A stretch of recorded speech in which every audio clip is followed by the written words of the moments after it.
TGV 001.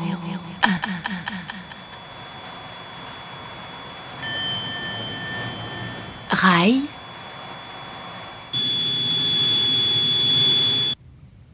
Air. Un turbotrain.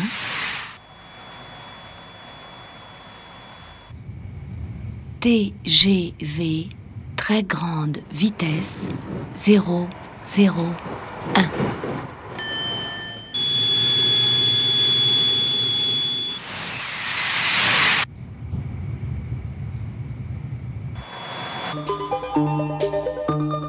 En aviation, 001, c'est toujours le nom de baptême du prototype. Mais ici, d'un prototype qui ne restera pas sans descendant puisqu'il préfigure les futures rames à grande vitesse de la SNCF. En somme, TGV, c'est une nouvelle race de train.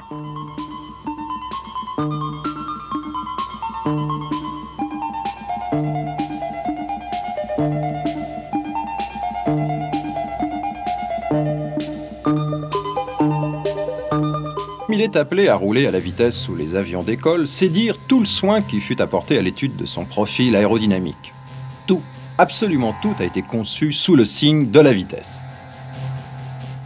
Comme pour les avions, on a eu recours à une maquette placée dans la soufflerie de l'Onera. Fait significatif, avant que la rame ne soit construite, on connaissait déjà sa résistance à l'avancement.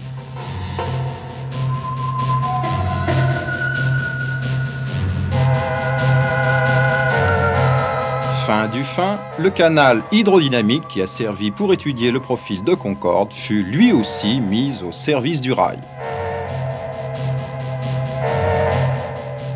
En somme, TGV 001, c'est la technique aéronautique mise sur rail et ce, jusque dans les moindres détails. Comme pour l'aviation, le métal fut torturé, la forme des pièces optimisée aux contraintes. Afin que rien ne passe inaperçu, on a même eu recours à l'examen en lumière polarisée.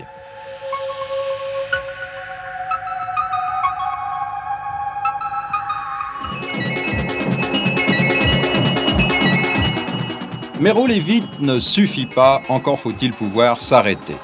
Ainsi, il y a autant d'énergie accumulée dans une rame lancée à 300 km/h que dans cet énorme volant en rotation. Grâce à ce banc d'essai, on a ainsi pu mettre au point l'un des 4 systèmes de freinage, dont celui-ci à courant de Foucault. Ces freins entreront en action sur ordre d'un petit calculateur en fonction de la vitesse atteinte et du freinage désiré. Les boîtes d'essieu furent également testées.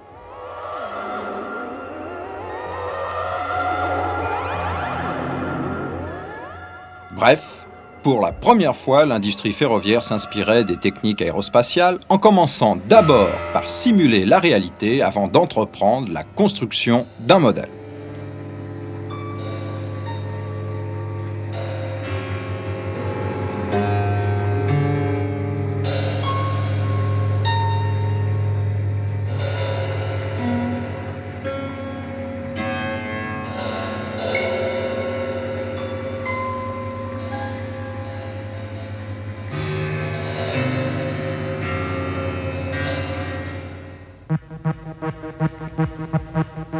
La cellule, comme on dit en aéronautique, n'échappa pas à la règle générale. Ici, une caisse est brutalisée, fatiguée artificiellement. Elle doit avouer la moindre faiblesse, le moindre vice. Tout est détecté, contrôlé, jaugé, et s'il le faut, on retouche de façon à atteindre la perfection, à gommer le moindre défaut.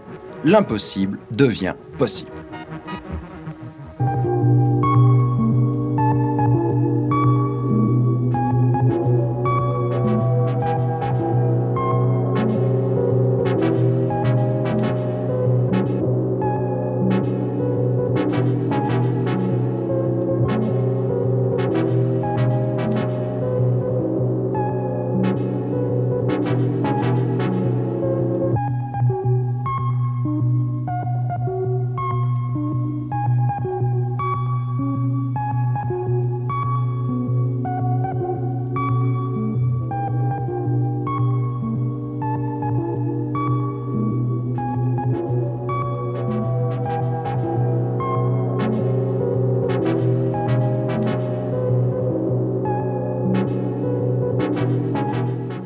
La climatisation n'a rien à envier à celle des avions. Elle doit garantir une température constante et agréable, bien entendu, mais aussi éviter les brusques sautes de pression lors de la traversée des tunnels ou au croisement des rames.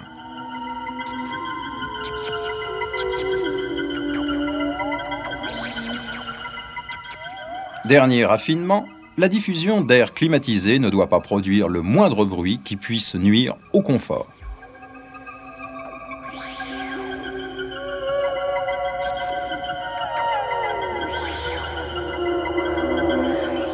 Avec le TGV 001, l'industrie ferroviaire a donc découvert une contrainte que connaissent bien les constructeurs d'avions, à savoir le poids. Dorénavant, dans l'air, comme sur rail, le poids, c'est l'ennemi. C'est ce qui explique que le carénage avant soit en polyester stratifié. Afin de soulager la tension du conducteur, de nombreuses fonctions de conduite sont entièrement automatiques.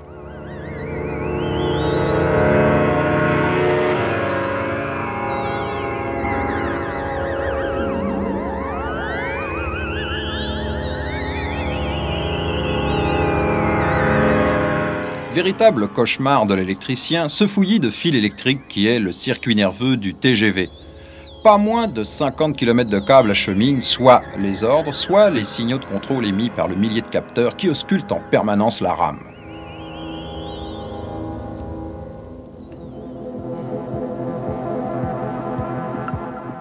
Autre gain de poids, les panneaux de cloison constitués d'une structure en nid d'abeille collée en sandwich entre deux feuilles d'aluminium. À peine 2,5 kg au mètre carré.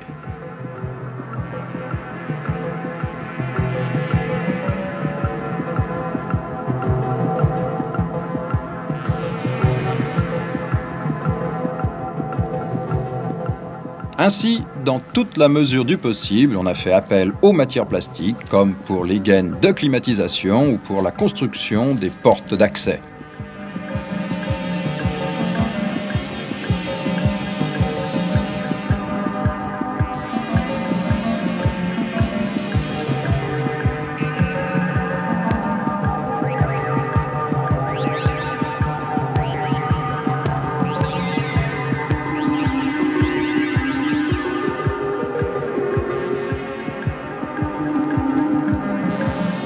Bien entendu, toutes les matières plastiques furent l'objet d'une sélection rigoureuse. En particulier, on les a d'abord choisies pour leur caractère d'auto-extinguibilité.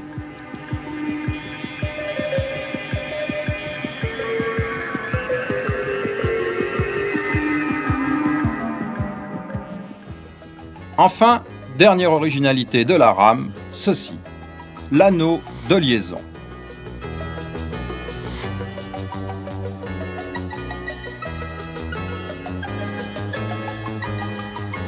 En effet, le TGV n'est pas une rame conventionnelle de 5 véhicules attelés les uns aux autres. Ici, les voitures possèdent des bogies communs et cet anneau assure la liaison entre les caisses. Ce n'est donc plus la voiture qui repose sur le bogie, mais cet anneau par l'intermédiaire d'une suspension pneumatique. Dorénavant, aucun voyageur ne sera plus assis sur les roues. Autre avantage, le centre de gravité a pu être abaissé de 30 cm, ce qui améliore d'autant le coefficient de pénétration dans l'air et la stabilité. Du côté propulsion, on s'est aussi tourné vers la technique aéronautique en faisant appel à 4 turbines à gaz turboméca. Elles sont d'ailleurs identiques à celles qui équipent l'hélicoptère Super Frelon.